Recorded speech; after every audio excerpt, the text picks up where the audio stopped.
श्रीमद् भागवत में प्रवेश करने से पहले जो कण कण में व्यापक है, सर्वज्ञ है, समान है, सर्वदा है, जिसकी कृपा इच्छा मात्र बिना ये वायु संचार नहीं करती और कोई भी जीव मात्र बिना उस भगवान की कृपा के एक श्वास नहीं ले सकता। ऐसे प्रभु नारायण के चरण कमलों में हम बार बार वंदन करते हैं। पृथ्वी पर पलने वाली सीता अनसुईया जैसी मातृ शक्ति, देवी शक्ति, पिता के तुल्य बड़े बुजुर्ग, छोटे बड़े भाई बंधु, यहाँ पर विराजमान सभी ब्राह्मणगण, सभी संत जन और भक्त जन, व्रत रूप में विराजमान सभी देवी देवताओं के श्री चरण कमलों में इस व्यासपीठ की तरफ से जय श्री राधे, जय श्री कृष्ण।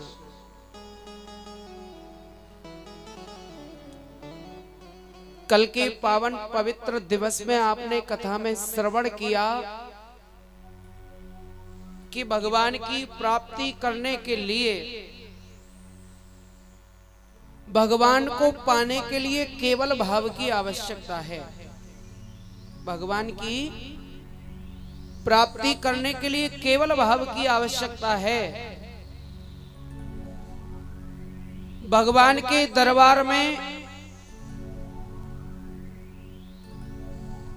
भगवान जाति को नहीं मानते, ना ही भगवान ये देखते हैं कि ये किस जाति से है, ना ही भगवान ये देखते हैं कि ये दिन में कितनी बार स्नान करता है, कितना ज्ञानी है, क्योंकि राम ही केवल प्रेम प्यारा। भगवान को आपकी शिक्षा दीक्षा से, आपकी जाति से कोई मतलब नहीं है। भगवान तो केवल प्रेम के भूखे हैं। जो प्रेम से भगवान को पुकारते हैं, भगवान उनके साथ हमेशा रहते हैं। क्योंकि ग्रंथों में लिखा है, जात पात पूछे नहीं कोई और हरि को भजे सो हरि को होई। भगवान के दरबार में जातियां नहीं चलती हैं। जो भगवान को भजता है, प्रेम से भजता है, भाव से भजता है, मेरे गोविंद तो उसी के हो जाते हैं।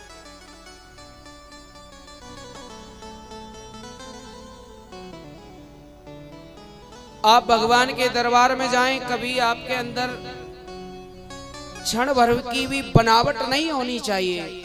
हम देखते हैं धामों पर भक्त यात्रा करने के लिए जाते हैं, बड़ा सज धज कर जाते हैं, हाँ?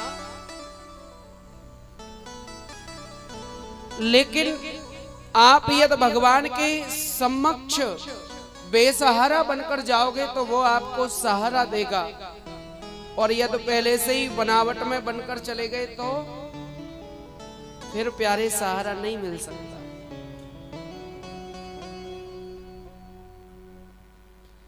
निर्मल मन जन सो मोहि पावा।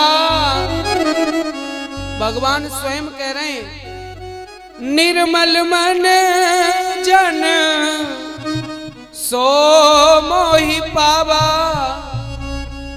मोहि कपट छल क्षेत्र न भावा, मोहि कपट छल क्षेत्र न भावा। भगवान के समक्ष जा रहे हो, भगवान के द्वार पर जा रहे हो, तो अपना स्वच्छ मन बनाकर जाओ, निर्मल मन बनाकर जाओ, बनावट मत करो। जीव के अंदर यदि इतनी सी भी बनावट होती है तो भगवान उसे स्वीकार नहीं करते।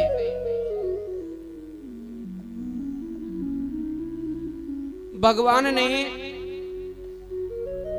12 अवतार लिया। कल की कथा में आपने श्रवण किया, 12 का रूप धारण करके आए पृथ्वी को रसातल से निकाल कर लाए। पृथ्वी की रचना का वर्णन कल की पावन कथा में हुआ, आपने श्रवण किया। और 12 का रूप धारण करके भगवान ने हिरण्याकश्यप का जो छोटा भाई था हिरण्याक्ष, उसका वध कर दिया। जब भगवान ने 12 रूप धारण करके हिरण्याक्ष का वध कर दिया, अब किसी के भाई को कोई मारे तो भैया दुश्मनी तो बंधी जाती है। हाँ, अब हिरण्याकश्यप विचार करने लगा, अरे नारायण ने ये सूकर का रूप धारण करके मेरे भाई को मार दिया, मैं इसका बदला अवश्य लूंगा। तरह तरह की नीतियां बनाता है, विचार बनाता है। तो श्री सुखदेव जी कहते हैं, हे राजऋषि परीक्षित, हिरण्याकश्यप ने मन में संकल्प किया कि मैं पहले तपस्या करूंगा और इन्हीं देवताओं से वरदान मांगकर इनको ही अपने जाल में फंसाऊंगा। क्योंकि देवताओं से राक्षस थोड़े ज्यादा चतुर हैं। देवता बेचारे भोले वाले, राक्षस बड़े चतुर हैं। अब इतना विचार बनाकर देखिए, हिरण्याकश्यप की एक पत्नी है जिनका नाम है कयादु। अपनी रानी से कहा, सुनो, हम तपस्या करने के लिए जा रहे हैं, पता नहीं कितना समय लग जाए, आप यहाँ आराम से रहना। और इतना कहकर आज हिरण्याकश्यप हिमालय की चोटी पर तपस्या करने के लिए पहुंच गया। विचार बनाने लगा, तपस्या किसकी करूं, क्योंकि त्रिदेव होते हैं, 3 ही हमारे देव हैं, ब्रह्मा, विष्णु और महेश। बोले विष्णु ने तो मेरे भाई का वध कर दिया, और जो ये महेश है यानी भोलेनाथ हैं, पता नहीं दर्शन देंगे या नहीं देंगे। एक काम करो, ब्रह्मा जी की ही तपस्या कर लो। अब ब्रह्मा जी की तपस्या करने के लिए हिरण्याकश्यप जैसे ही बैठा, देवताओं ने विचार बनाया। देवता आपस में ही विचार बना रहे हैं, अरे ये राक्षस है और ब्रह्मा जी की तपस्या करने के लिए बैठ गया। अब ब्रह्मा जी की पूजा संसार में तो बहुत कम होती है। आपने देखा होगा ब्रह्मा जी का मंदिर आपको कहीं पर नजर नहीं आता होगा। ब्रह्मा जी का एक ही मंदिर है, वो भी पुष्कर में। केवल एक ही मंदिर है, ब्रह्मा जी की पूजा नहीं होती। तो राक्षस लोग जो हैं वो ब्रह्मा जी की पूजा इसलिए करते हैं, भाई जिसकी पूजा नहीं होती उसकी कोई पूजा करने लग जाए तो बड़ी जल्दी प्रसन्न हो जाता है। अब ब्रह्मा जी भी ऐसे हैं, वैसे तो उनकी ना तो कोई तपस्या करता ना ही पूजा करता, सो थोड़े ही समय में खुश हो जाते हैं। देवता बोले ये ब्रह्मा की पूजा करेंगे, ब्रह्मा की तपस्या करेंगे, ब्रह्मा जी प्रसन्न होकर चले जाएंगे। इससे तो देवताओं की जान आपत में पड़ जाएगी। देवताओं ने विचार बनाया और बृहस्पति जी को तोते का रूप धारण करा के वहां पर भेज दिया। जिस स्थान पर हिरण्याकश्यप अपनी तपस्या करने के लिए बैठा, वहीं पर बृहस्पति जी तोते का रूप बनाकर आकर बैठ गए। अब जैसे ही हिरण्याकश्यप ने तपस्या करना प्रारंभ किया, तो जो बृहस्पति जी तोते का रूप धारण करके आए हैं वो अपने मुख से कहने लगे, श्रीमन नारायण नारायण नारायण, श्रीमन नारायण नारायण नारायण, भजमन नारायण नारायण नारायण, भजमन नारायण नारायण नारायण, श्रीमन नारायण नारायण नारायण, श्रीमन नारायण नारायण नारायण, लक्ष्मी नारायण नारायण नारायण, लक्ष्मी नारायण नारायण नारायण।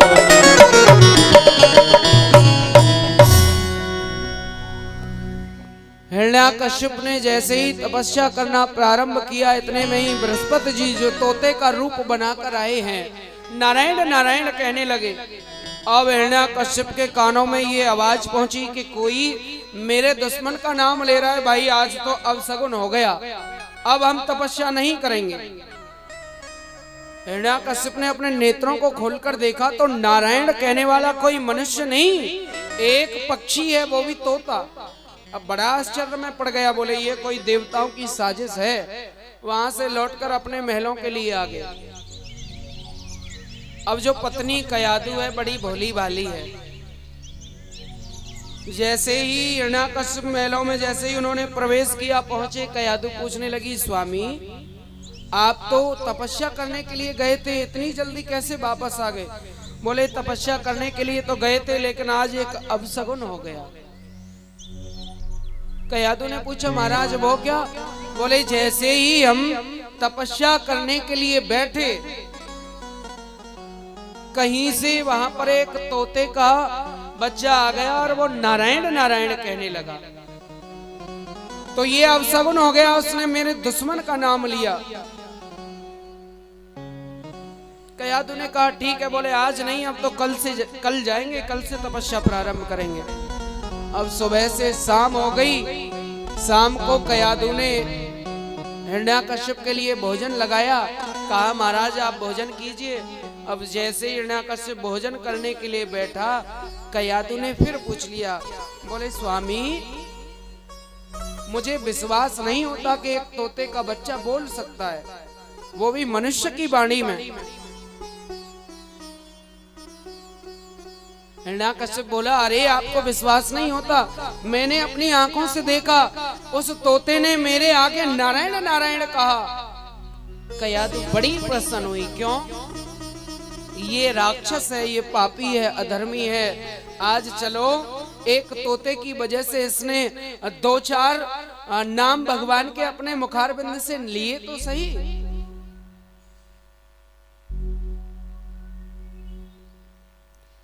हिरण्याकश्यप ने भोजन पाया, रात्रि का समय हुआ, शयन करने लगे तो कयादु ने फिर पूछ लिया, स्वामी क्या वो तोते का बच्चा सच में नारायण नारायण कह रहा था? अब हिरण्याकश्यप को एकदम से क्रोध आया। बोले हाँ, नारायण नारायण कह रहा था, नारायण नारायण कह रहा था, नारायण नारायण कह रहा था। ऐसे ही रटन लगा दी और उसी रात्रि को कम से कम 108 बार प्रभु नारायण का नाम हिरण्याकश्यप ने अपने मुख से लिया। और फल क्या मिला? उसी रात को कयादु के गर्भ रह गया, और जब कयादु के गर्भ रहा तो वो नारायण नाम लेने से राक्षस के घर में भक्त प्रकट हुआ। बोलिए भक्त वत्सल भगवान की जय हो। अगले दिन फिर हिरण्याकश्यप तपस्या करने के लिए निकल गया। बड़ी कठोर तपस्या ब्रह्मा जी की। ब्रह्मा जी प्रसन्न हुए, बोले मांगो भक्त तुम्हें क्या वरदान चाहिए? हिरण्याकश्यप बोला, महाराज एक काम करो, मुझे अमर कर दो, आप मुझे अमर कर दो, देवताओं ने बड़ा परेशान कर रखा है और देखो मैंने आपकी तपस्या की है। ब्रह्मा जी बोले, सुनो भाई, ये वरदान हम आपको नहीं दे सकते, क्योंकि अमर तो पूरे संसार में केवल एक ही है। सभी लोकों में, सभी धामों में, पूरी त्रिलोकी में एक ही अमर है। ब्रह्मा जी कहने लगे, मैं भी अमर नहीं हूँ, मेरा भी जन्म होता है और मेरी भी मृत्यु होती है। अमर है तो वो केवल एक नारायण अमर है, तो मैं ये वरदान तुम्हें नहीं दे सकता। हाँ, इसके बदले यदि एक दो वरदान फालतू मांगोगे तो वो मैं तुम्हें अवश्य दे दूंगा, लेकिन अमर होने का वरदान नहीं दूंगा।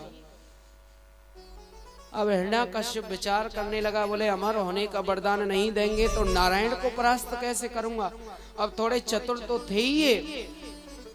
बोले कोई बात नहीं महाराज, फिर जितने वरदान मैं मांगूंगा उतने ही देने पड़ेंगे। ब्रह्मा जी सोचने लगे, चलो कैसे भी तो पीछा छूटे। बोले हाँ मांग लो, जितने वरदान मांगोगे उतने ही वरदान दूंगा। अब देखो बड़ी चतुराई से हिरण्याकश्यप वरदान मांग रहा है। कह रहा है महाराज, पहला वरदान तो ये दो कि ना मैं दिन में मरूं और ना ही रात में मरूं। ब्रह्मा जी बोले तथास्तु। और ब्रह्मा जी दूसरा वरदान मुझे ये दो कि ना मैं नर से मरूं और ना ही नारायण से मरूं। ब्रह्मा जी ने तथास्तु ये भी दे दिया। तीसरा वरदान ये दो, ना ही अस्त्र से मरूं और ना ही शस्त्र से मरूं। ब्रह्मा जी ने ये भी वरदान दे दिया। बोले महाराज एक वरदान मुझे ये दो कि मैं साल के 12 महीनों में भी ना मरूं। तथास्तु, ये भी वरदान दे दिया। ना दिन में मरूं, ना रात में मरूं, ना आगे मरूं, ना पीछे मरूं, ना ऊपर मरूं, ना नीचे मरूं, ना अस्त्र से मरूं, ना ही शस्त्र से मरूं, ना नर से मरूं, ना नारायण से मरूं, और साल के 12 महीनों में भी मेरी मृत्यु ना हो, और संसार के बनाए हुए किसी भी प्राणी के हाथों से मेरी मृत्यु ना हो। ब्रह्मा जी ने तथास्तु कर दिया। बोले जिसने जन्म दिया है वो अपने आप देख लेगा, हमारा काम थोड़ा ही है मारने का, है जी। वरदान देकर चले गए।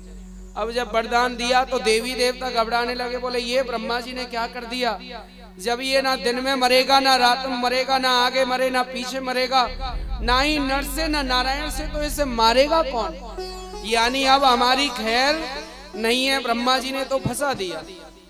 अब ब्रह्मा जी बेचारे हैं ही ऐसे। कलयुग में भी कई भक्तों ने ब्रह्मा जी की तपस्या की है। आजकल लोगों में जेलस बहुत होती है, यानी एक दूसरे से जलना। किसी के घर में एक बाइक आ जाए तो ये सोचेंगे बोले हमारे घर में तो बाइक है नहीं, इसके घर में बाइक आ गई। अरे भगवान, हमारे घर में भी कुछ ना कुछ आना चाहिए। अब उनके घर में आएगी 4 पहिए की गाड़ी, फिर अगले के घर में महाराज कोई और बड़ा वाहन आ गया, तो बड़ी एक दूसरे से जेलस होती है। किसी भक्त ने ब्रह्मा जी की, कलयुग के भक्त ने तपस्या की। अब ब्रह्मा जी प्रसन्न हुए। ब्रह्मा जी बोले भक्त मांगो वरदान। बोले महाराज पहला वरदान ये दो कि मेरा इस गांव ककराने में सबसे बड़ा महल बन जाए। पहला वरदान, गांव में सबसे बड़ा महल मेरा हो। ब्रह्मा जी तथास्तु। दूसरा वरदान ये दो कि मेरे घर पर एकदम ऐसा प्रिंट हो, ऐसा प्रिंट हो जिससे दुनिया देखने के लिए आए। बोले तथास्तु। 2 वरदान मांग लिए। महाराज तीसरा वरदान ये दे दो कि जब चाहूं 3 वरदान और मांग लो। ब्रह्मा जी बोले देखते हैं कब तक मांगेगा। तथास्तु कहकर ब्रह्मा जी चले गए। अब जब वरदान मिल गया तो गांव में बड़ा महल तैयार हो गया, बड़ा अच्छा प्रिंट हुआ। लोग बाग देखने लगे, अरे कल तक इसके झोंपड़ी भी नहीं थी, आज महल खड़ा हो गया, देखो इतना अच्छा महल। तो एक दूसरे से जेलस करने लगे, बोले जलने लगे, इसका इतना बड़ा महल एकदम से कहां से आ गया। अब हुआ क्या, उसी रात को अचानक से आ गई बारिश, और बारिश आने से जितना भी महल पर प्रिंट हो रहा था वो छूट गया। अब रात में ही वो भक्त खड़ा हुआ, बोले ब्रह्मा जी प्रकट हो। रात के 12 बजे आ रहे हैं ब्रह्मा जी। अब ब्रह्मा जी बोले हाँ। बोले एक काम करो, पहला वरदान ये दो कि जैसा प्रिंट था ऐसा ही प्रिंट हो, कितनी भी आंधी आए, कितना तूफान आए, कितनी भी बारिश आए, मेरे घर का प्रिंट खराब ना हो। बोले तथास्तु। और दूसरा वरदान ये दो दूसरा वरदान कि मेरे घर के ऊपर कभी वर्षा ना हो। बोले तथास्तु। तीसरा वरदान ये दे दो, जब चाहूं 3 और फिर मांगो। ब्रह्मा जी बोले भाई ये तो बड़ी आफत में इस भक्त ने मुझे फंसा दिया। अब हुआ क्या, पड़ोस में ही एक और परिवार रहता था। उन्होंने विचार किया, अचानक से ये महल खड़ा हो गया, बात क्या है। एक दूसरे से पूछा, पता चला कि इन्होंने ब्रह्मा जी की तपस्या की है। तो जो पड़ोसी थे वो भी ब्रह्मा जी की तपस्या करने के लिए पहुंच गए। जब ब्रह्मा जी की तपस्या करने के लिए पहुंच गए, तपस्या की, ब्रह्मा जी प्रकट हुए, बोले भक्त मांगो वरदान। लेकिन ब्रह्मा जी को पहले ही याद आ गया कि ऐसा ही एक पहले वाला भक्त था, उसने बड़ा परेशान कर रखा है। बोले सुनो, वरदान तो तुम्हें देंगे, जो आप मांगोगे उससे दुगना आपके पड़ोसी को मिलेगा। जो आप मांगोगे उससे दुगना आपके पड़ोसी को मिलेगा। भक्त बोला ठीक है। भक्त थोड़ा चतुर था। बोले ब्रह्मा जी पहला वरदान ये दो, मेरे घर के आगे एक कुआं खुद जाए। पहला वरदान मुझे ये दो, मेरे घर के आगे एक कुआं खुद जाए। सो उसके आगे एक खुदा, जिसके महल खड़ा था उसके आगे 2 खुद गए। बोले महाराज दूसरा वरदान ये दो कि मेरी एक आंख फूट जाए। दूसरा वरदान ये दो, मेरी एक आंख फूट जाए। अब जैसे ही उसकी एक फूटी सामने वाले की तो दोनों गायब। तीसरा वरदान ये दो, बोले मैं जैसा हूं बस वैसा ही बना रहा हूं, आपकी कृपा मेरे ऊपर ऐसी बनी रहे। तथास्तु कहकर ब्रह्मा जी चले गए। अब जिसकी एक आंख फूटी थी वो तो बेचारा अपने घर पहुंच गया एक आंख से देख के, लेकिन जिसका महल खड़ा था, ब्रह्मा जी जिससे बड़े परेशान थे, उसकी दोनों फूट गई। अब जैसे ही बेचारा घर से बाहर निकला कुएं में गिरा और गोविंद आए। ब्रह्मा जी बोले ये वक्त बढ़िया मिल गया, वरना मेरा पीछा जीवन भर नहीं छूटता। बोलो राधे राधे। अर्थात ब्रह्मा जी देवों में सबसे पहले प्रसन्न होने वाले देव हैं।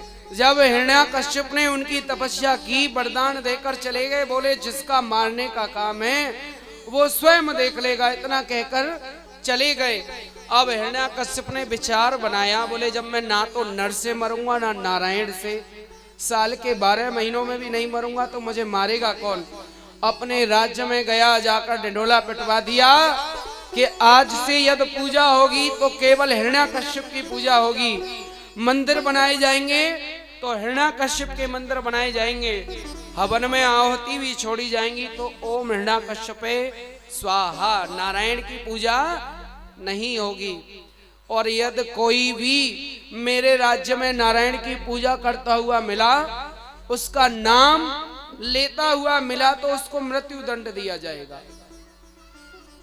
अब पूरे राज्य में ढिंढोरा पीट दिया। अब सब घबराने लगे, बोले ये तो सबको मार देगा। सबने भगवान नारायण की पूजा करना बंद कर दिया। अब जहां भी पूजा होती है हिरण्याकश्यप की पूजा। श्री सुखदेव जी कहते हैं, हे राजन, जब हिरण्याकश्यप तपस्या कर रहा था ना, कयादु गर्भ से थे। देवताओं ने विचार बनाया एक ही राक्षस हमारे पीछे पड़ा हुआ है और इसका अंश भी प्रकट होने वाला है, तो क्यों ना इसको मार दिया जाए। जन्म लेने से पहले देवताओं में से इंद्रदेव आए और कयादु को मारने के लिए, तो यहाँ देवर्षि नारद ने आकर कयादु की रक्षा की। देवताओं को बताया, अरे आप क्यों घबरा रहे हो। बोले महाराज ये कयादु गर्भ से है और हिरण्याकश्यप एक राक्षस है, राक्षस का पुत्र तो राक्षस ही बनेगा, हम एक ही राक्षस से परेशान हैं। बोले चिंता मत करो, इसके गर्भ से किसी राक्षस का जन्म नहीं बल्कि भगवान के भक्त का ही जन्म होगा। तो देवर्षि नारद जी अपने ही आश्रम पर कयादु को ले गए। वहीं पर कयादु ने एक सुंदर पुत्र को जन्म दिया जिसका नाम देवर्षि नारद जी ने प्रहलाद रखा। अब हिरण्याकश्यप ने जब आकर ढिंढोरा पिटवाया, कोई भी भगवान नारायण की पूजा नहीं करता है, जहां देखो वहीं हिरण्याकश्यप की पूजा होती है। इधर धीरे धीरे प्रहलाद बड़ा होने लगा। देखिए हमारे हाथ में कोई कोरा कागज हो, हम उस पर कुछ भी लिख सकते हैं, लेकिन भरे हुए पेपर पर कुछ भी नहीं लिखा जा सकता। अभी प्रहलाद जी बिल्कुल एक कोरे कागज की तरह है, जैसे उनको हिरण्याकश्यप ढालेगा वैसे ही ढल जाएंगे। अब देख रहे हैं कि मेरा ही पिता भगवान है, मेरा पिता भगवान है, क्योंकि हर जगह हिरण्याकश्यप की पूजा होती है। मेरा पिता भगवान है तो मन में यही रहता है। एक दिन प्रहलाद जी हिरण्याकश्यप अपने पिताजी से बोले, पिताजी जरा मैं राज्य में घूमकर आकर देखता हूँ सैनिकों के साथ, कोई ऐसा तो नहीं जो आपके शत्रु का नाम ले रहा हो, आपकी पूजा ना कर रहा हो। इतना कहकर सैनिकों के साथ प्रहलाद जी राज्य में भ्रमण करने के लिए निकल गए। नगर से निकलते हुए जा रहे हैं, जगह जगह पर सैनिक तैनात हैं, क्योंकि आदेश ये है कोई उस नारायण का नाम लेता हुआ मिले तो तुरंत उसको मृत्यु दंड दिया जाए। प्रहलाद जी देखते हुए जा रहे हैं, तभी अचानक से कहीं कानों में नारायण नाम की आवाज आने लगी। हे नारायण रक्षा करो, हे नारायण रक्षा करो, हे नारायण रक्षा करो। अब प्रहलाद जी उस आवाज को सुनते सुनते एक घर में प्रवेश कर गए। जाकर देखा एक बुढ़िया माता है जो बड़ी जोर जोर से रो रही है और यही कह रही है बार बार, हे नारायण रक्षा करो, प्रभु रक्षा करो, नारायण रक्षा करो।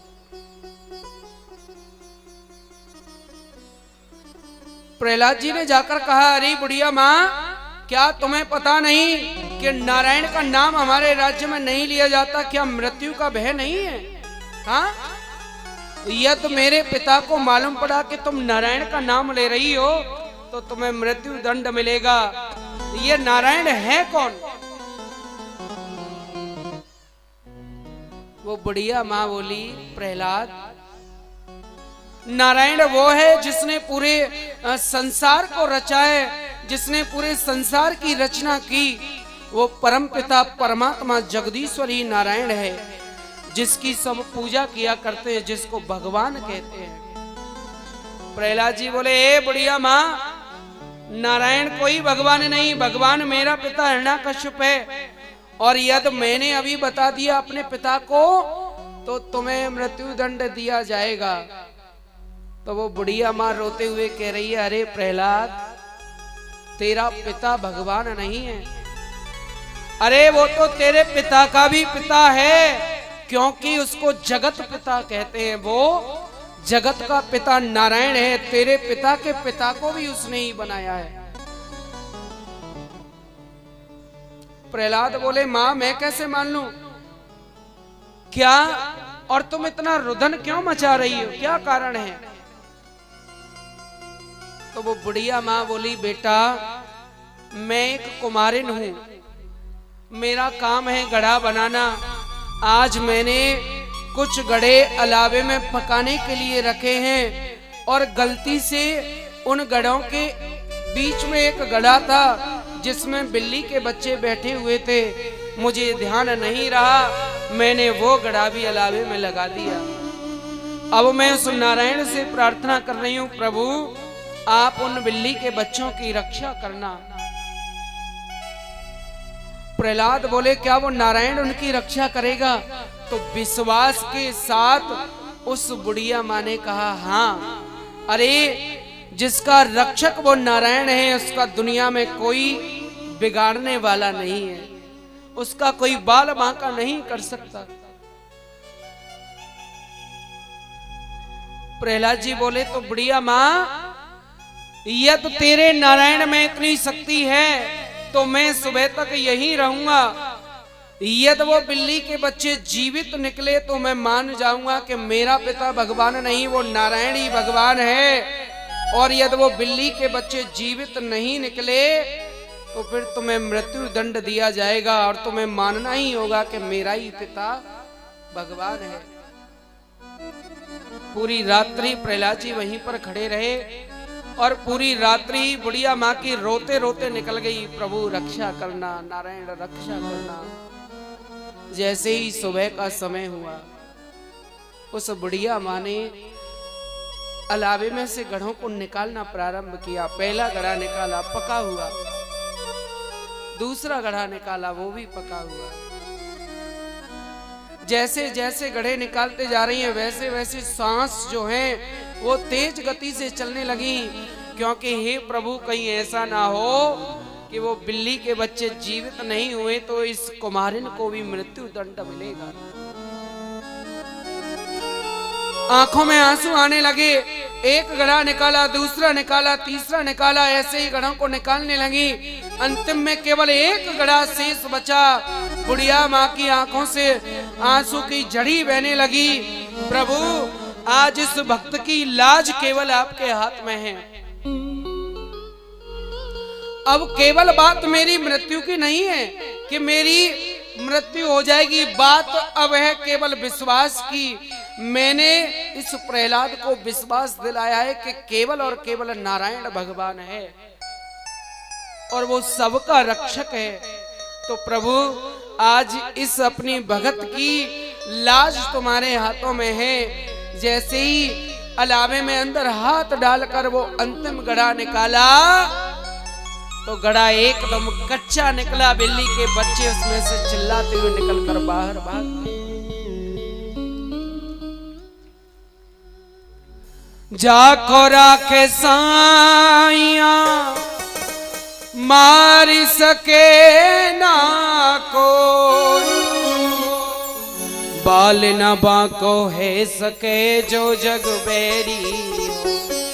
अरे जिसका रक्षक मेरा मुरली मनोहर है, संसार चाहे तो उसका कुछ नहीं बिगाड़ सकता, लेकिन मन में विश्वास होना चाहिए। विश्वास है तो भगवान है, और विश्वास नहीं है तो केवल एक पीतल की मूर्ति है। हाँ जी, यदि विश्वास है तो भगवान है, अन्यथा एक पीतल की मूर्ति है। मंदिर में लोग पूजा करने के लिए जाते हैं, विश्वास है तो भगवान वहां पर है, नहीं तो एक पत्थर की मूर्ति है। तो भगवान को पाने के लिए सबसे पहले अपने अंदर दृढ़ विश्वास होना चाहिए कि भगवान है।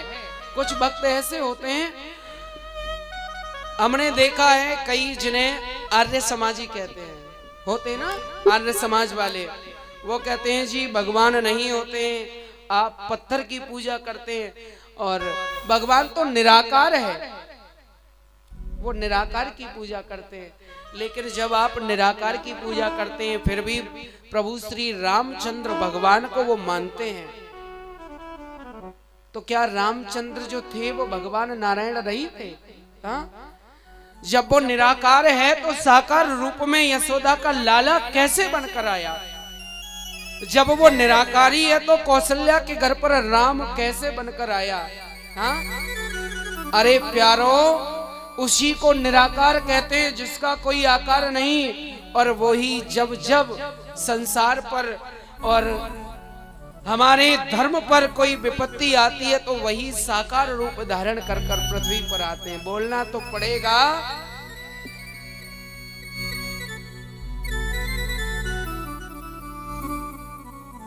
आपने वायु को देखा है कभी? वायु यानी हवा, हवा को देखा है?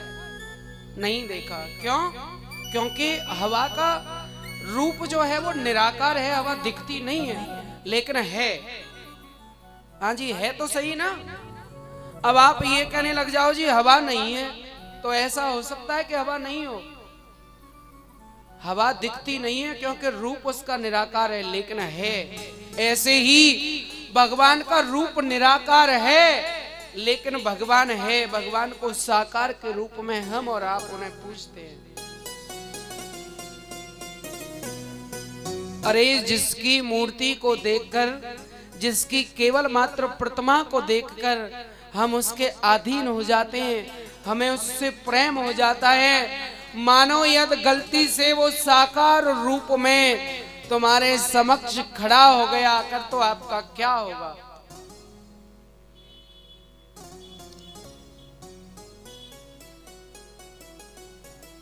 हाँ जी, 1 मिनट में ध्यान सभी का इधर उधर हो जाता है। बोलो राधे राधे। अच्छा, गेहूं पर ध्यान कर रहे हो? ठीक है, करते रहो भाई, ये भी बड़ा जरूरी है। लेकिन एक साथ सभी गेहूं पर ही ध्यान कर रहे हो? ये यहीं रहेंगे, कहीं नहीं जाएंगे। हाँ, बोलना तो पड़ेगा। इसलिए भगवान के प्रति विश्वास होना बड़ा आवश्यक है, भगवान के प्रति प्रेम होना बड़ा आवश्यक है, भगवान के प्रति भाव होना बड़ा आवश्यक है। जब प्रहलाद जी ने देखा कि घड़ा बिल्कुल कच्चा निकला,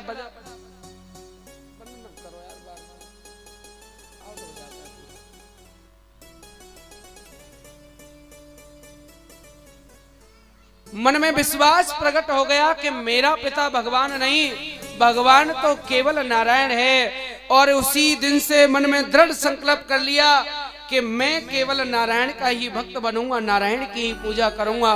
और उसी समय से प्रहलाद जी भगवान नारायण की सेवा करने लगे।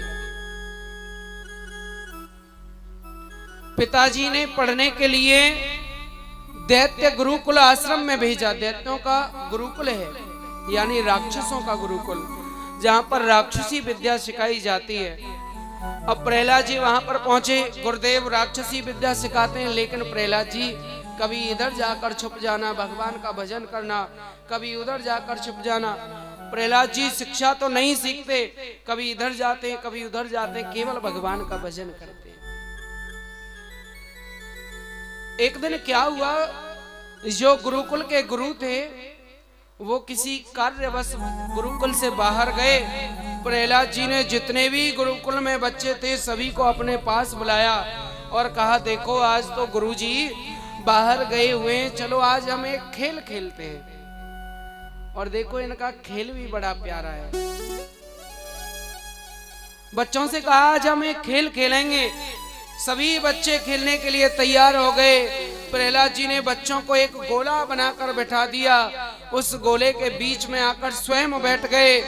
हाथ में मजीरे प्रहलाद जी ने ले रखे हैं और उन बच्चों के साथ भगवान का कीर्तन करना प्रारंभ कर दिया। तो कुछ जो बच्चे थे ना वो डर गए, बोले अरे प्रहलाद, तुम्हारे पिताजी को मालूम पड़ा ना तो वो हमें मार देंगे। प्रहलाद जी बोले, सुनो, मेरा पिता भगवान नहीं है। अरे मारने वाला और बचाने वाला तो वो केवल नारायण है। तुम उस पर विश्वास करो और उसका कीर्तन करो। तो यहाँ सभी मिलकर कीर्तन कर रहे हैं।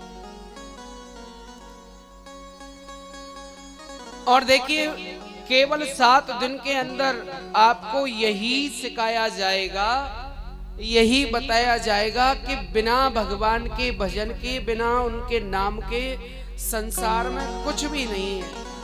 यदि अपने जीवन को सफल बनाना है, अच्छा बनाना है, तो भगवान का भजन करना ही पड़ेगा। क्योंकि कर्तम सो पावतम, बिना कर्म के आप कुछ पा नहीं सकते। किसी ने बहुत सुंदर समझाया, सुनिए। जीवन सफल बनाना है तो अरे ले लो प्रभु का नाम। यदि जीवन को सफल बनाना है तो भगवान का भजन करना पड़ेगा। जीवन सफल बनाना है तो ले लो प्रभु का नाम। बेड़ा पार लगाने को बस काफी राम का नाम। ओ बोलो राम राम राम। अच्छा याद है आपको? तो मिलकर गाइए भाव से। ओ बोलो राम राम राम, बोलो राम राम राम, बोलो राम राम राम, बोलो राम राम राम।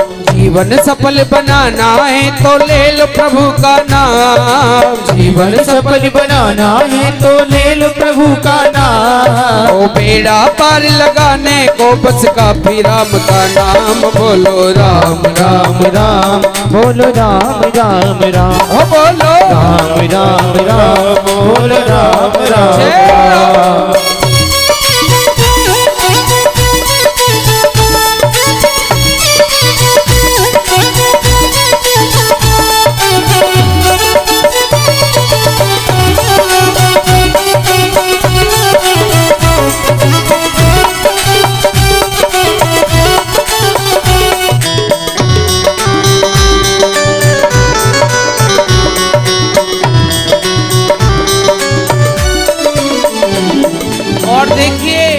भगवान का नाम लेने से किन किन भक्तों का उद्धार हुआ। अरे एक समय का जिक्र अहिल्या नाम की थी एक नारी। एक समय का जिक्र अहिल्या नाम की थी एक नारी। ओ एक समय का जिक्र अहिल्या नाम की थी एक नारी। एक समय का जिक्र अहिल्या नाम की थी एक नारी। ऋषि श्राप से पत्थर की वो मूरत बनी बेचारी। ऋषि श्राप से पत्थर की वो मूरत बनी बेचारी। और पति ने श्राप दे दिया। वो नारी कौन सी थी? गौतम ऋषि की नारी अहिल्या। श्राप दे दिया, जाओ पत्थर की मूरत बन जाओ। लेकिन साथ ही साथ वरदान दिया, क्या? उद्धार नहीं होगा जब तक ना देंगे रज तुम्हें राम। उद्धार नहीं होगा जब तक ना देंगे रज तुम्हें राम। बेड़ा पार लगाने को बस काफी राम का नाम। बोलो राम राम, हो बोलो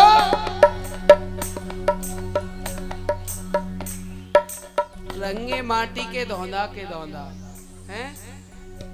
आज चतुर्थ दिवस है कथा का और हम बार बार कहते हैं जी, जब भी कीर्तन हो ताली बजाओ और जितना दम आप लगा सको भगवान के भजन में जोश के साथ भगवान के भजन कीर्तन करने चाहिए। फिर भी आप ऐसे बैठे रहते हैं, पता ना जान कौन सी बीमारी लगी हुई है। अच्छा, हम माइक में बोल रहे हैं। लो जी, आज का इंसान अपने दुख से दुखी नहीं है, दूसरे के सुख से दुखी यूं करेंगे, माइक में बोल रहे हैं। लेकिन सुनिए, मैं यहाँ अकेला हूं जो माइक में बोल रहा हूं, आप इतने सारे भक्त बैठे। एकता में बड़ी ताकत होती है। पहले सुनिए, एकता में बड़ी ताकत होती है। अब गांव में प्रधानी के लिए 4 खड़े हो जाए हैं जी, तो चारों प्रधान तो नहीं बनते। अब एकता, गांव की एकता, जिधर बोले इसको बनाना है तो प्रधान कौन बनता है? वही बनता है, हाँ, जिसका मन बना लिया। अब आप एक बार मन बनाइए कि भाई ब्यासी की आवाज हमें कम करनी है, बेशक माइक लग रहा है, तो ये मेरी गारंटी है कि 101% इस माइक की आवाज कम हो जाएगी। नहीं होगी? अच्छा, बोल कर देखिए, विश्वास नहीं है तो। ओ बोलो राम राम राम, बोलो। कुछ फर्क पड़ा? हाँ, बोलना तो पड़ेगा। हो बोलो राम राम राम, बोलो राम राम राम, बोलो राम राम राम, बोलो राम राम राम।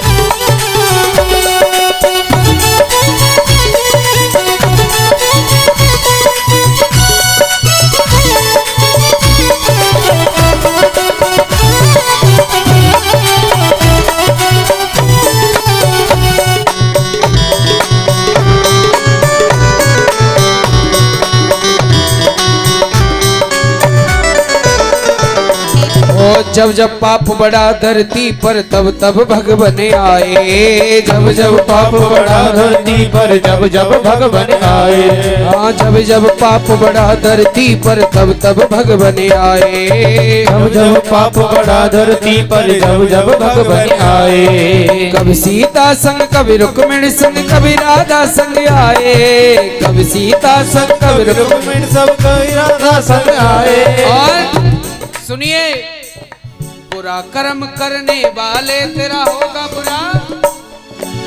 जो लोग बुरे कर्म करते हैं अंजाम भी बुरा ही मिलता है। अरे बुरा कर्म करने वाले तेरा होगा बुरा अंजाम। बेड़ा पार लगाने को बस काफी राम का नाम। बोलो, हो बोलो, ओ बोलो राम राम राम, बोलो राम राम राम, बोलो राम राम राम, बोलो राम राम राम।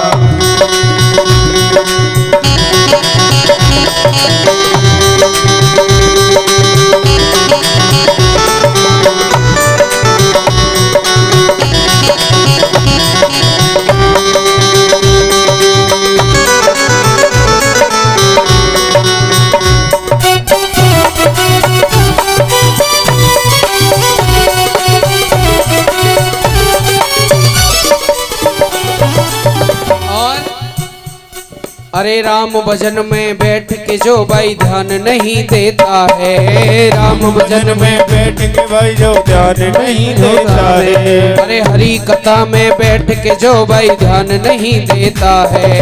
हरि कथा में बैठ के जो भी ध्यान नहीं देता है। उल्टी सीधी बात करे वो बुरी सजा पाता है। उल्टी सीधी बात करे भाई बुरी सजा पाता है। क्योंकि समझ ले प्राणी सब जाने को आए सेवक राम। समझ ले प्राणी समझाने को आए सेवक राम। बेड़ा पार लगाने को बस काफी राम का नाम। एक बार दोनों हाथ उठाइए बिल्कुल सीधे, और दोनों हाथों की सेवा करते हुए आप भी उठा लो। तुम तो बहुत ऊंचे पे बैठे हो, थोड़े तो उठाओ। आओ जी, दोनों हाथों की सेवा करते हो। बोलो राम राम राम, बोलो राम राम राम, बोलो राम राम राम, बोलो राम राम राम, बोलो राम राम राम, बोलो राम राम राम, बोलो राम राम राम, बोलो राम राम राम, बोलो राम राम राम, राम राम राम राम, बोलो राम राम, बोलो राम राम राम।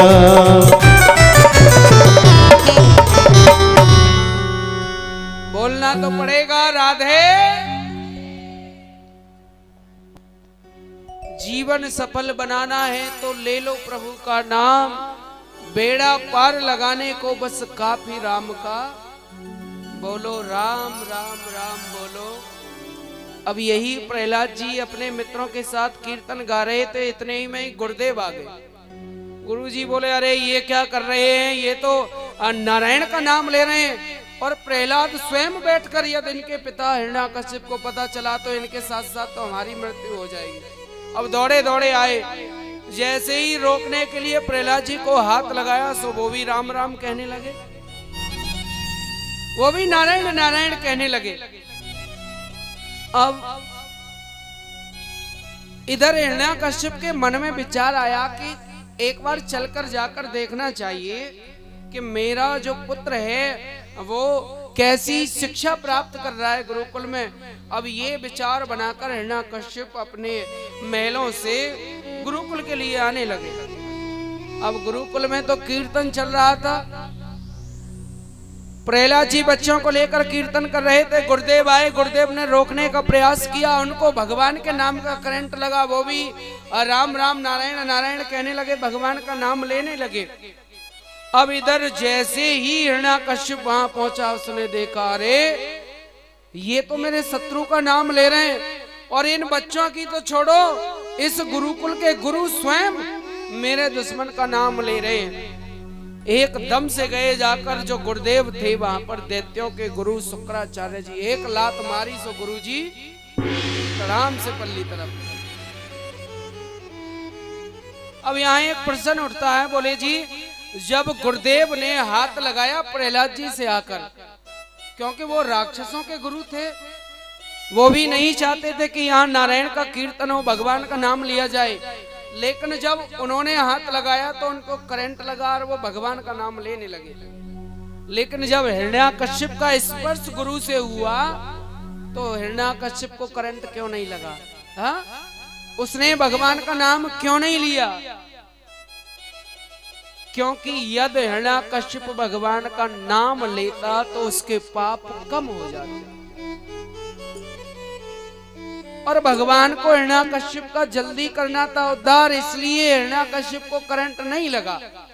अब तो प्रहलाद जी को क्रोध में आकर हिरण्याकश्यप ने प्रहलाद का हाथ पकड़ा और महलों की तरफ घसीटते हुए लेकर आए। अरे मेरे दुश्मन का जो मित्र है वो मेरा दुश्मन है, मेरा शत्रु है, और तू तो मेरे शत्रु का मित्र बन गया, भक्त बन गया, मेरे शत्रु का नाम लेता है, मैं तुझे जीवित नहीं छोड़ूंगा।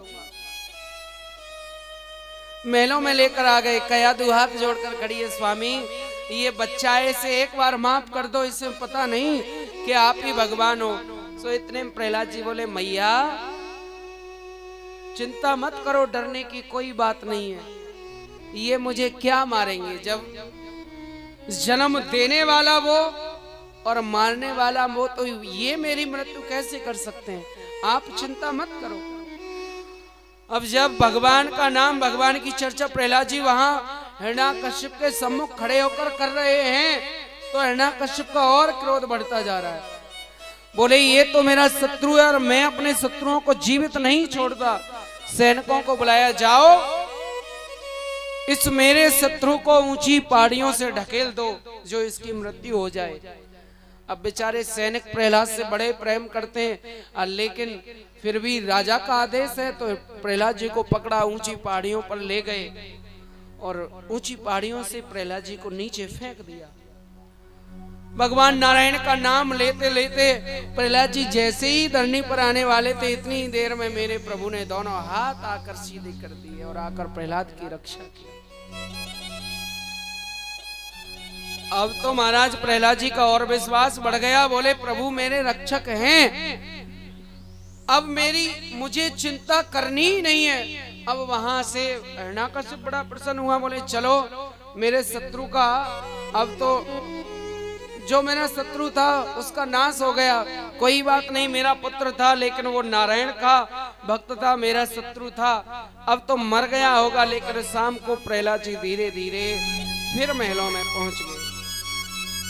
कई बार हिरण्याकश्यप ने प्रयास किया प्रहलाद जी को मारने का, काले जहरीले सर्पों के बीच में डाल दिया, लेकिन वहां पर भी भगवान ने उनकी आकर रक्षा की। देखा फिर भी नहीं मरे, जेलों के अंदर डाल दिया। कई दिन हो गए, खाना नहीं दिया, बोले भूख प्यास लगेगी, शायद मान जाए कि उसका ही पिता भगवान है। लेकिन वो तो जेलों के अंदर बैठे बैठे भी भगवान का भजन कर रहे हैं। और साक्षात माँ रुक्मणी आज कयादू का रूप धारण करके प्रहलाद जी को भोजन कराने के लिए जेलों के अंदर आई।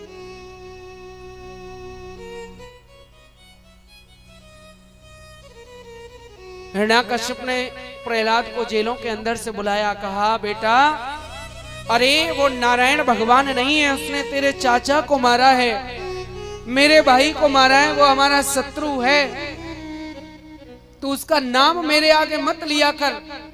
प्रहलाद जी बोले पिताजी वो किसी का शत्रु नहीं है, सबको अपने कर्मों का फल मिलता है, शायद चाचा जी ने ऐसा कोई कर्म किया होगा जिससे उनको ऐसा फल मिला, भगवान ने उनको मार दिया। हिरण्याकश्यप बोला भाई ये नहीं मानेगा, हर तरह का प्रयास कर लिया, जब देखा ये नहीं मानेगा, आज अपने ही हाथ में तलवार उठा ली और कहा मैं देखता हूं तेरा भगवान तेरी कैसे रक्षा करता है, आज स्वयं मैं तुझे अपने हाथों से ही मारूंगा। प्रहलाद जी को एक बार अपने पिता की तरफ देखकर दया आई, बोले ये मेरा पिता कितना भोला है जो ये भी नहीं समझता कि ये तो केवल एक मनुष्य है, भगवान तो केवल नारायण है और भगवान से कभी बैर नहीं करना चाहिए। अपने पिता के लिए प्रहलाद जी की आंखों में आंसू आने लगे और रोते हुए पिताजी से कह रहे हैं पिताजी आपने कई बार प्रयास किया मुझे मारने का, आज स्वयं आप मुझे अपने हाथों से मारोगे, लेकिन आप कितने भी प्रयास कर लो मुझे उस भगवान का नाम बड़ा प्यारा है, आप आज मुझे मारने के लिए हाथ में तलवार लेकर खड़े हैं, फिर भी मैं केवल यही कहूंगा कि मुझे भगवान का नाम बड़ा प्यारा है। और रोते रोते कह रहे हैं, सुनिए। और मोई राम नाम प्यारो पिताजी मोहे मति मारो, और मोहि राम नाम प्यारो पिताजी मोहे मति मारो, मोहि राम नाम प्यारो पिताजी मोहे मति मारो। राम नाम प्यारो पिताजी मोहे मत मारो, मोहि राम नाम प्यारो पिताजी मोहे मति मारो, मोहे राम नाम प्यारो पिताजी मोहे मत मारो।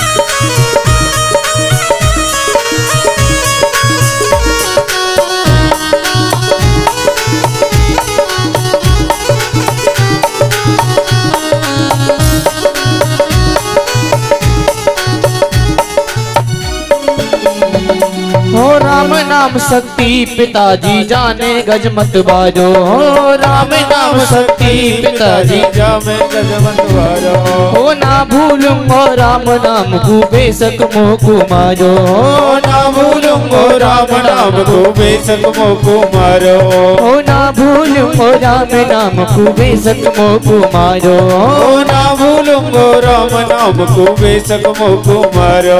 वो पुराण ब्रह्म मारो पिताजी मोहि मती मारो। मोहि राम नाम प्यारो पिताजी मोहे मत मारो। लगू पुत्र त्यारो पिताजी मोहि मती मारो। मैं तो लगू पुत्र त्यारो पिताजी मोहे मत मारो।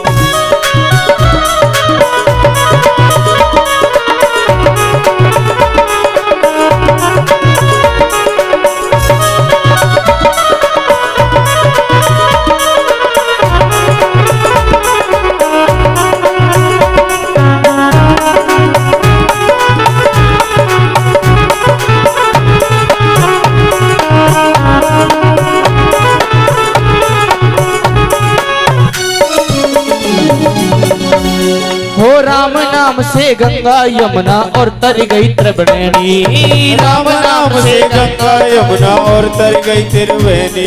हो राम नाम से गंगा यमुना और तर गई त्रिवेणी। राम नाम से गंगा यमुना और तर गई त्रिवेणी। आए तेरी संसार तारो दियो गई त्रिवेणी। हो आए तारे संसार तारो बन गई स्वर्ग नसैनी।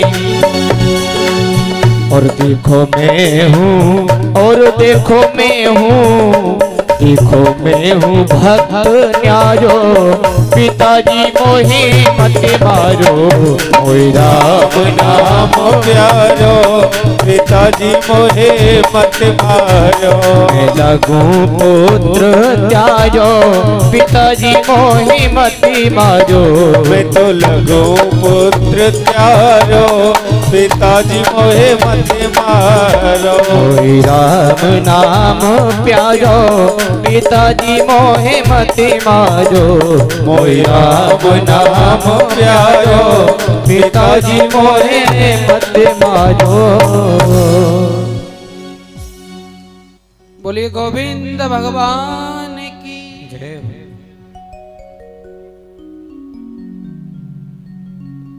भक्त प्रहलाद ने पिता हिरण्याकश्यप को बड़ा समझाने का प्रयास किया, लेकिन हिरण्याकश्यप ने देखा ये मेरा पुत्र मेरा आज शत्रु बन गया, हाथ में तलवार ले ली। बोले मैं अब तुझे जीवित नहीं छोड़ूंगा और मैं भी देखता हूं कि तेरा नारायण तुझे कैसे बचाता है। बुला अपने नारायण को, तेरा कहां है नारायण। भक्त प्रहलाद बोले पिताजी वो तो सर्वव्यापी हर जगह है, आपके अंदर भी मेरा नारायण है, मेरे अंदर भी वो नारायण है, हर कण कण में वो नारायण वास करता है।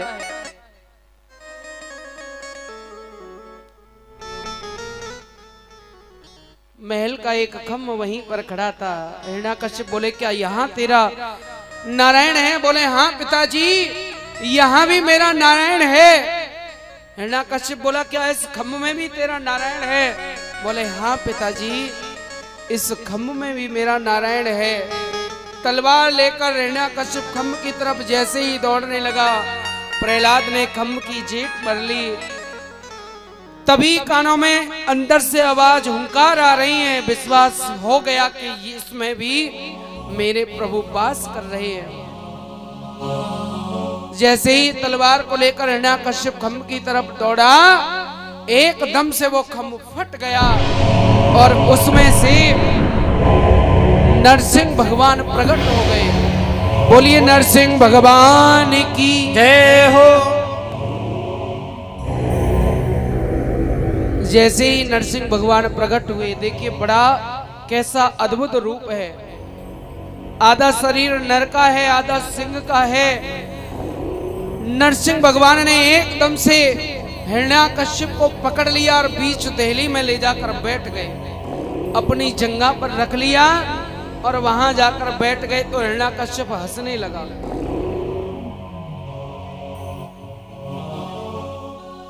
जब हिरण्याकश्यप हंसने लगा, बोले नारायण चाहे तुम कितने भी रूप बदल लो मुझे मार नहीं सकते। भगवान बोले क्यों? क्योंकि मैंने ब्रह्मा जी से वरदान प्राप्त किए। भगवान बोले भैया क्या वरदान प्राप्त किए कि ना मैं दिन में मरूं और ना ही रात में। भगवान बोले जरा आंखों को खोल कर देख, ना तो इस समय दिन है और ना ही रात है, ये सायंकाल का समय है। बोले ना ऊपर मरूंगा ना नीचे। भगवान बोले मेरी जंगा पर रखा हुआ है, ना तो इस समय ऊपर है और ना ही नीचे है। बोले ना मैं अंदर मरूंगा ना बाहर। भगवान बोले देख बीच दहली पर है, ना तो इस समय तू बाहर ही है और ना ही अंदर है। बोले सुनो, मैंने वरदान प्राप्त किया था कि ना मैं नर से मरूं ना नारायण से। भगवान बोले अरे पगले जरा देख तो सही, ना तो इस समय मैं पूरा नर ही हूं और ना ही नारायण हूं।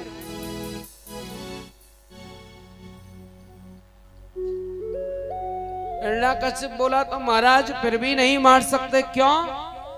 क्योंकि मैंने एक वरदान और प्राप्त किया था कि मैं साल के 12 महीनों में भी मेरी मृत्यु ना हो।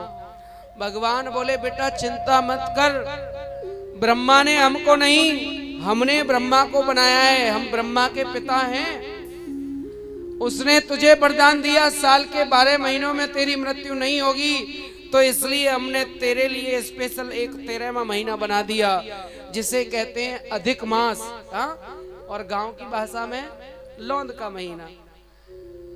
तो वहीं से ये अधिक मास प्रारंभ हुआ। भगवान ने हिरण्याकश्यप का वध करने के लिए ये 13वां महीना उसके लिए स्पेशल बनाया था।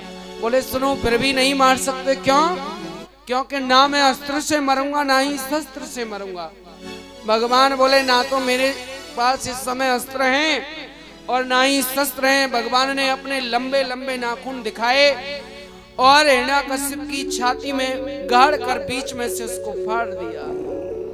और हिरण्याकश्यप की गोविंदाए नमो नमः। अब भगवान बड़े क्रोध में हैं, भगवान हुंकार भर रहे हैं, पृथ्वी थर थर कांपने लगी, देवी देवता घबराने लगे। बोले यदि प्रभु का क्रोध शांत नहीं हुआ तो ये तो पृथ्वी प्रलय हो जाएगी। अब देवी देवता सभी घबराते हुए मां लक्ष्मी के पास पहुंचे, जाकर कहा माता आप ही प्रभु के क्रोध को शांत कर सकती हो। मां लक्ष्मी बोले हाँ क्यों नहीं, अरे मुझे देखते ही तो भगवान का क्रोध वैसे ही शांत हो जाता है, चलो। अब जैसे ही मां लक्ष्मी देवताओं के साथ वहां पर आई, भगवान के रूप को देखा, एकदम डर के वैकुंठ वापस भाग गई। बोले मेरे बस की बात नहीं है, आज से पहला ऐसा रूप देखा ही नहीं। देवी देवता बोले तो भैया अब तो इनको शांत वही कर सकता है जिसके लिए भगवान ने ये रूप धारण किया। प्रहलाद से कहा बेटा भगवान को शांत करो, यदि भगवान शांत नहीं हुए तो ये पृथ्वी प्रलय काल रूपी समुद्र में डूब जाएगी, प्रलय हो जाएगी। प्रहलाद डरते डरते डरते डरते भगवान के समक्ष पहुंच गए। जैसे ही भगवान के पास पहुंचे, आपने पशुओं को देखा है प्रेम कैसे करते हैं पशु? हम अपनी औलाद से प्रेम करते हैं भाई, अच्छी प्रकार से उसकी देखभाल करके, कपड़े लत्ते पहनाकर, खाने पीने का ध्यान रखकर। लेकिन पशु अपने संतान से प्रेम कैसे करते हैं? उन्हें जीभ से चाट कर, क्योंकि पशु का प्रेम यही होता है। अब भगवान का जो रूप है वो आधा नर का आधा सिंह का, तो जिब्या से भगवान प्रहलाद को चाट रहे हैं, प्रेम कर रहे हैं। और आप विश्वास करना आज भी भगवान हर खम्मे में वास करते हैं, लेकिन प्रकट करने के लिए प्रहलाद जैसा भक्त बनना पड़ेगा। क्योंकि यही हमें सीख मिलती है। श्री सुखदेव जी कहते हैं हे राजन, सूर्य अनेक फिरे कड़मागत, बेपद सूर्य सो स्वाद कहा, पुण्य ताल मजीरा बजाती फिरे, मीरा मत बारी सी चाह कहा। संसार के लोग मजीरे बजाते हैं, भगवान का कीर्तन करते हैं, भजन करते हैं, लेकिन मीरा जैसी ताल किसी के पास नहीं है। और सिया राम कथा कितनों ने लिखी, सिया राम कथा कितनों ने लिखी, पर तुलसी जैसी मर्यादा कहाँ, नरसिंह बसे प्रतखंबन में, पर कारण सो प्रहलाद कहाँ। भगवान आज भी हर खंबे में वास करते हैं, लेकिन उन्हें प्रकट करने के लिए आज के समय में प्रहलाद जैसा भक्त नहीं है।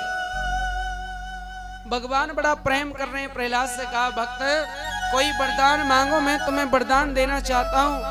प्रहलाद जी बोले, प्रभु आपके दर्शन हो गए, मुझे केवल अब क्या वरदान मांगू, अब कोई वरदान नहीं चाहिए। भगवान बोले, नहीं नहीं, कोई वरदान तो मांगो, ये मेरी इच्छा है। तो प्रहलाद जी डरते हुए बोले, प्रभु यदि आप वरदान देना चाहते हैं तो मुझे ये वरदान दो कि मेरे पिता एक राक्षस थे, उन्होंने बड़े दुष्कर्म किए, पाप कर्म किए, आपका नाम हर जगह से समाप्त कराकर स्वयं भगवान बन गए। यदि वरदान ही देना है तो केवल ये दो कि मेरे पिता को मुक्ति मिल जाए और आपके ही चरणों में उनका वास हो। भगवान बोले, अरे प्रहलाद, जिस घर में तेरे जैसा भक्त प्रकट हो जाए, पैदा हो जाए, उसकी 100 पीढ़ियां मेरे ही धाम को आती हैं। तू चिंता मत कर, और वो तो मेरे हाथों से मारा गया है, वो मेरे हाथों से मारा गया है, तो मेरे ही धाम को जाएगा। क्यों? क्योंकि भगवान जिसको बचाते हैं उद्धार उसका भी होता है, और भगवान के हाथों से जो मारा जाता है उद्धार उसका भी होता है। इस कथा से सीख क्या मिलती है हमें? देखो, हमारा जीवन निकला हुआ जा रहा है, वृद्धावस्था में हम पहुंच गए, लेकिन अभी हम पर माला फेरनी नहीं आई। हमें मालूम नहीं कि माला को किस प्रकार से फेरा जाता है। हाँ, केवल ग्रस्त के जंजाल में पड़े हुए हैं, औलाद के लिए कमाओ, ये करो, वो करो। हाँ, पूरा जीवन यूं ही निकाल दिया, व्यतीत कर दिया। आपसे कोई मना नहीं करता कि आप परिवार की देखभाल मत करो, खूब करो। भगवान ने मनुष्य बनाकर भेजा है तो परिवार को तो पालना पड़ेगा, लेकिन हाँ, मोह में मत फंसो कि मैं अपनी पत्नी के बिना जीवित नहीं रह सकता, मैं अपने बच्चों के बिना जीवित नहीं रह सकता। यही तो मोह का बंधन है। कर्म करने के लिए कोई मना नहीं करता, कोई ये नहीं कहता कि आप अपने घर को छोड़कर जंगल में जाकर भगवान का भजन करो। नहीं, ऋषि मुनियों ने, ग्रंथों ने भी सबसे बड़ा आश्रम गृहस्थ आश्रम ही बताया है।